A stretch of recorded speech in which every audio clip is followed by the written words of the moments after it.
जैसे कि मैं आपको देख पा रही हूँ दीदी, आपने बहुत ही सुंदर ड्रेस पहनी हुई, मतलब मेरे हिसाब से लेडीज में सबको आप ही पसंद आ रही होंगी, क्योंकि गुलाबी रंग लगभग सभी का बड़ा ही फेवरेट होगा, मुझे भी बड़ा पसंद है।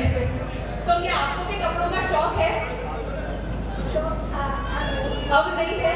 देखिए आप इतने सारे रंग बिरंगे कपड़े उस तरफ है, आपने भी पहने, सभी माताएं बहनें भी रंग बिरंगे कपड़ों में सजी हुई हैं। तो आप इन रंग बिरंगी दुनिया से निकल कर के सफेद रंग में कैसे ढल जाएंगी, क्या कैसे होगा, मुझे तो समझ में ही नहीं आ रहा है।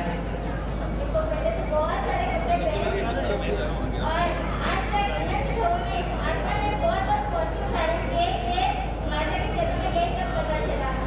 अब अगर एक ही कॉस्ट्यूम पहनना है और एक ही कलर चढ़ना है तो हो जाएंगे सिर्फ सफेद वस्त्र से मुझे शांति का प्रदान देगा। जी, मेरी तरफ से एक क्वेश्चन फिर से आपसे पूछूंगी। आपकी जैसे जन्म तारीख अर्पिता जी ने बताई और लगभग ये आपके विवाह की उम्र है, जहाँ मौज मस्ती शौक सब करने की इच्छा होती है। तो आपके माता पिता जी ने इस विवाह की उम्र में आपके माता पिता जी आपसे कैसे मान गए जब कुछ आनाकानी कर रहे थे?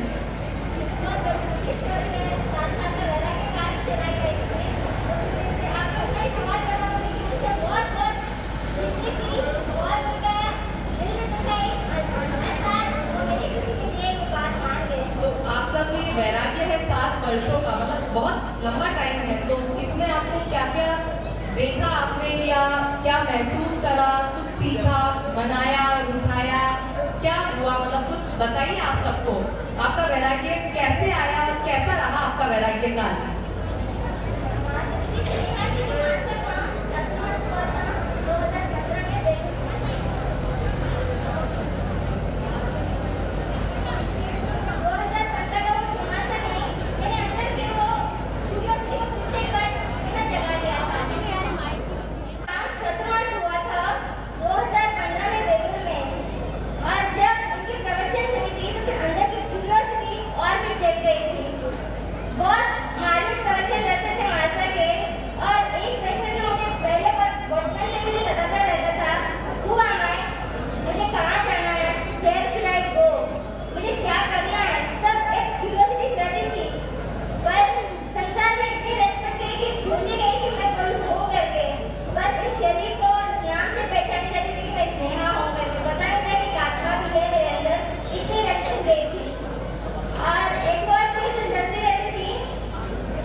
सभी जानना चाहेंगे कि कौन इंतजार कर रहा है, और हर किसी के लिए वो कोई इंतजार कर ही रहा है, पर हम उसे इग्नोर करके चलते जा रहे हैं, थोड़ा भी ध्यान नहीं दे रहे। Someone is really waiting for you। एक सवाल और, जैसे मैं उनसे बात करती रहती हूँ और उनके जीवन के बारे में जानने की कोशिश करती हूँ, कभी कोई बताता है हमको कूद के जाना पड़ा, कभी किसी को छुप के जाना पड़ा, कभी किसी को कोई मनाने आया, ढूंढने आया। क्या आपके जीवन में ऐसी कोई घटनाएं हुई? एक मिनट, सॉरी, मेरे सवाल का जवाब नहीं मिला मुझे। Someone is really waiting for you। आप में से कोई है जो बता सकता है who is waiting for you? जी बताइए। Someone is saying मोक्ष। वो सब तो गई, पर एक और जन, that is you, अपनी आत्मा स्व मिलन कभी किए ही नहीं, पर मिलन में हम उलझे पलझे रह गए, कभी स्व मिलन का मौका तो किए ही नहीं, और जब चरणों में रह गई मुझे ये मौका मिला कि स्व मिलन में कर सकूं, तो इस स्व मिलन का मौका आप भी जरूर करना। और इसका एक विशेष पॉइंट ये है कि जब गौतम स्वामी से प्रभु स्वामी से गौतम स्वामी ने पूछा कि समय क्या है, तो प्रभु स्वामी ने क्या उत्तर दिया था?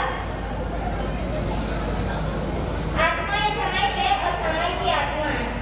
तो हमें समय करनी है बस अपनी आत्मा मिलन के लिए, ये समझ आया मुझे, और इसके लिए मैं पुरुषार्थ करके गई तो मुझे ये रास्ता भी मिला। बहुत बहुत धन्यवाद। समय सीमा है मेरे पास, कार्यक्रम लंबा था, लेकिन मैं हमारी निशा जी को उठाएंगे। निशा जी के बारे में पहले हम थोड़ा कुछ जान लेते हैं ताकि इनसे प्रश्न और हम गहराई से पूछ सके। आपका जन्म 12 सितंबर 1995 को हुआ था।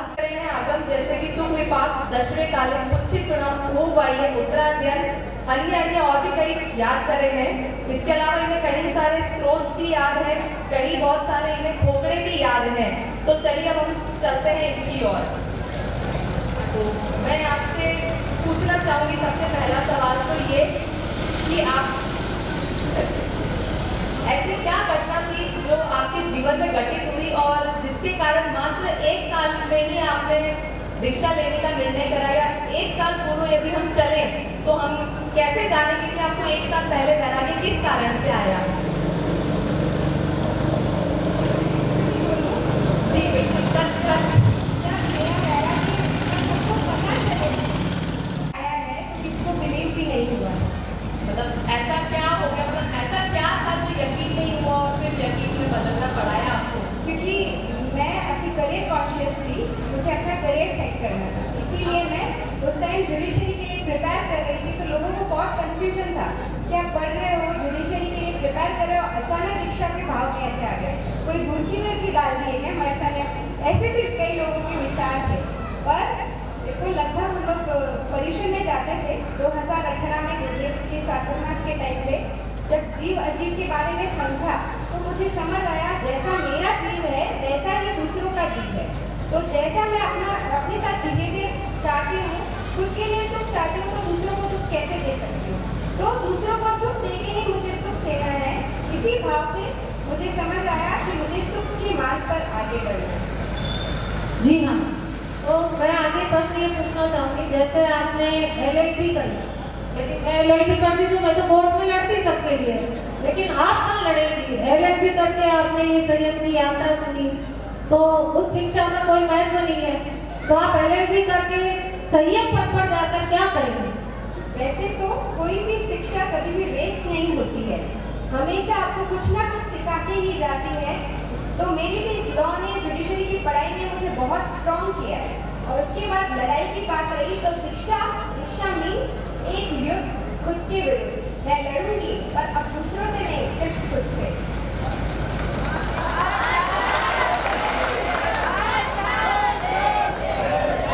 जैसे मुझे पता चला आपको ज्वेलरी का बहुत शौक था, मतलब सोना चांदी का ज्वेलरी, छोटा मोटा नहीं, हीरा पन्ना सोना चांदी इस तरह की ज्वेलरी का शौक था, तो वो सब ज्वेलरी एकदम त्यागने का निर्णय कैसे ले लिया आपने? क्या मैं भी जाऊंगी ऐसा त्याग सकती हूँ? आपने हीरा मोती छोड़ के ये नकली फ्लावर वाली ज्वेलरी आज पहन ली है, ये क्यों पहनी है? ये भी मैंने पहना है, ये मेरी खुशी के लिए नहीं, ये मेरे परिवार की खुशी के लिए, क्योंकि उन्होंने मेरी खुशी के लिए अपनी हर खुशी छोड़ दी, मुझे संयम पे आगे बढ़ने की अनुमति दी है। तो मैं उनके लिए इतना तो कर ही सकती हूँ। वो आज मुझे जैसा देखना चाहते हैं मैं वैसा उनके लिए प्रेजेंट हूँ। इसमें से किसी प्रश्न को आप अन्यथा न लें, ये सिर्फ एक कार्यक्रम है, हम कार्यक्रम के दौरान ये वाद विवाद संवाद कर रहे हैं।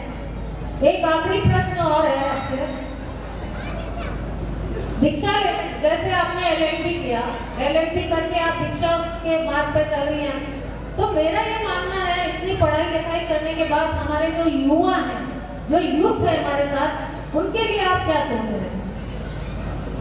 मेरे को नहीं लगता कहीं पे भी पढ़ाई करने वाला दीक्षा नहीं ले सकता, इसलिए उसके लिए कोई रेस्ट्रिक्शन है। और अभी तो हम देखते ही हैं मोस्टली बहुत पढ़े लिखे जो लोग हैं वो जल्दी ही इस बात पे, इस मार्ग पे आगे बढ़ रहे हैं, क्योंकि कहा भी जाता है हमारा जैन धर्म प्रज्ञावानों का धर्म है, जिनको समझ होती है वो उस मार्ग पे जल्दी ही बढ़ते हैं। तो पढ़ाई लिखाई कहीं पे भी रेस्ट्रिक्शन नहीं है।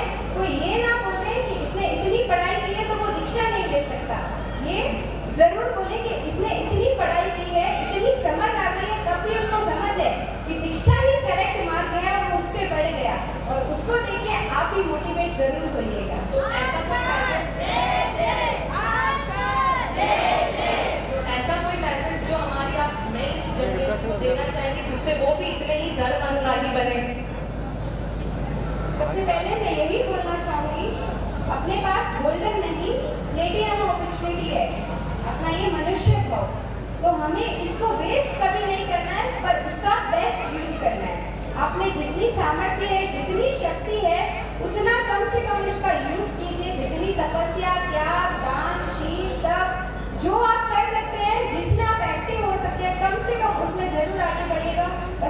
यही मैसेज दूंगी।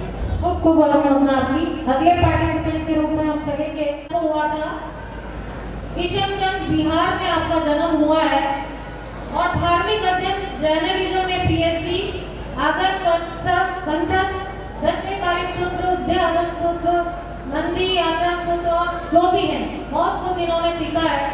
तो सबसे पहला क्वेश्चन ये है कि जर्नलिज्म में पीएचडी आपने किया है और इस मार्ग पर आगे चलने जा रही है, तो आप अपनी एजुकेशन को इस संयम यात्रा में कैसे आगे बढ़ाएंगे?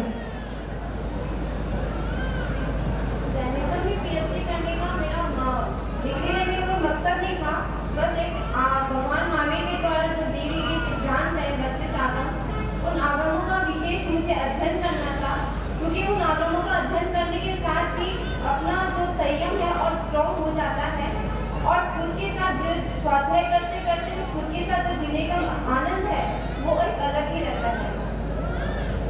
आपकी यात्रा लगभग 4000 किलोमीटर रही और वैराग्य काल आपका लगभग 10 साल का है। तो इतना लंबा समय तक आपका वैराग्य काल रहा, उसमें कुछ गड़बड़ या कुछ परेशानी आई या आपको कोई तकलीफों का सामना करना पड़ा या आपके परिवार ने आपका साथ नहीं दिया, आप क्या सोचते?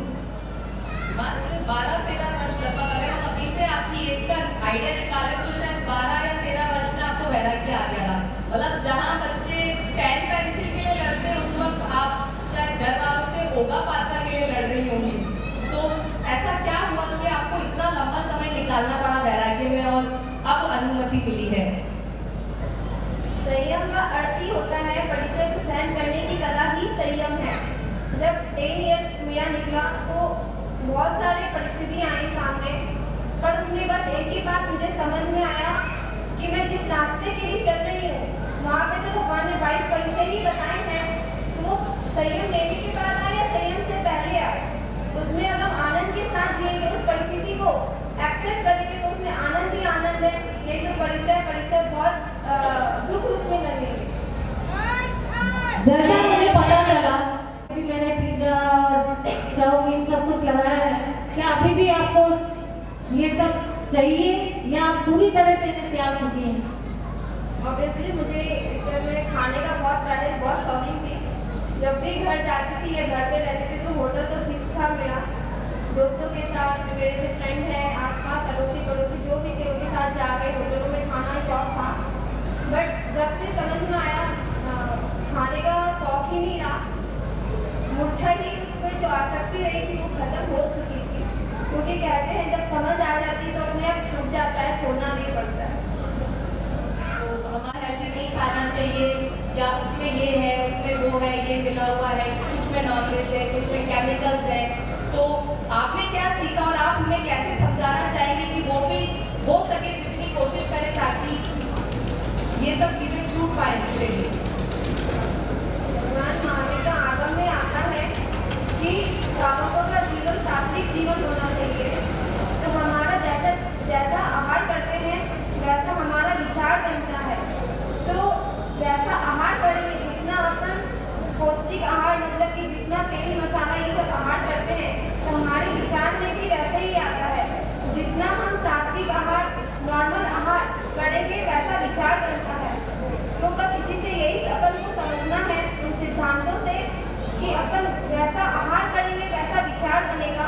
तो अपने को विचार कितना विशुद्ध रखना है और कम से कम अपने श्रावक जीवन है तो श्रावक जीवन का जो जीवन की जो मर्यादाएं होती है, कम से कम हम संयम जीवन नहीं ले सके तो अपने जीवन में कम से कम आहार के प्रति आज भी आचार्य भगवान ने फरमाया मुमुक्षु भाव, आसक्ति के प्रति, वस्तुओं का त्याग आसक्ति के प्रति होना चाहिए, त्याग होना चाहिए आसक्तियों का। तो कम से कम आहार के प्रति हमारा त्याग पर होना चाहिए। जितना जितना हमारे, क्योंकि आहार से ही मतलब हमारे विचार बनते हैं, तो जैसा आहार करेंगे वैसा विचार बनेगा और जैसा विचार रहेगा वैसा ही हमारे संयम के प्रति और हमारे जीवन पर वैसा ही मतलब कि प्रभाव पड़ेगा।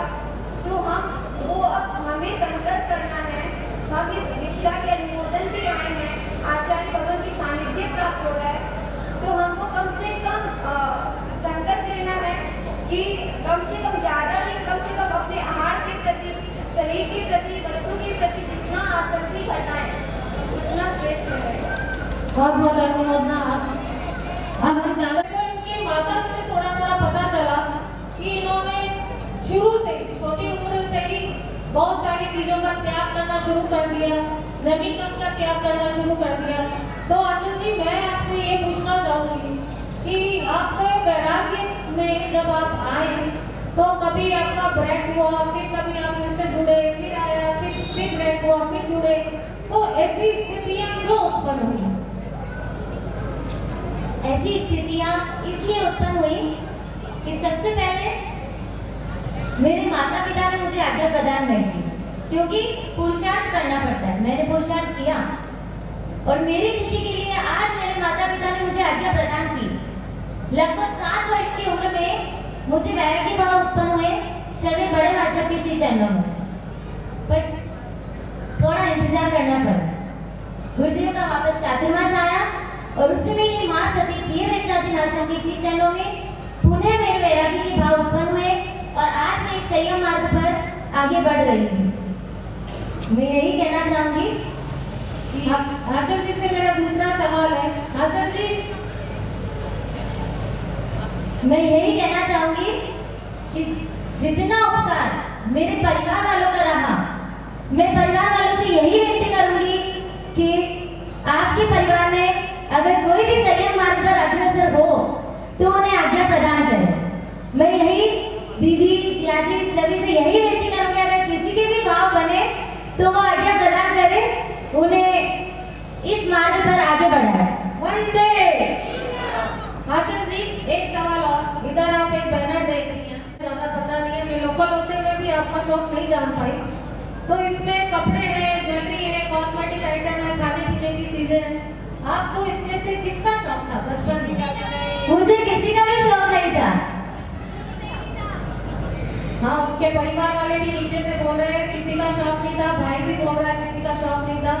तो सवाल ज्यादा बनते नहीं है। आपकी बहुत बहुत अनुमोदना, क्योंकि समय सीमा है और समय सीमा के अनुसार हमें अपना कार्यक्रम को समाप्ति की ओर ले जाना पड़ेगा। एक और मैं कुछ कहना चाह रही थी। अभी जैसे आंचल दीदी ने कहा कि आपके परिवार में से कोई भी दीक्षा लेना चाहे तो उन्हें रोके नहीं, तो मैं आपसे यही कहना चाहूंगी कि यदि ऐसा है तो आप भी गुरुदेव के पास जाकर इसका प्रत्याख्यान करें कि हमारे परिवार में से यदि कोई दीक्षा लेना चाहेगा तो हम उसके अंतराय नहीं बांधेंगे और अपने भी अंतराय कर्म नहीं बांधेंगे।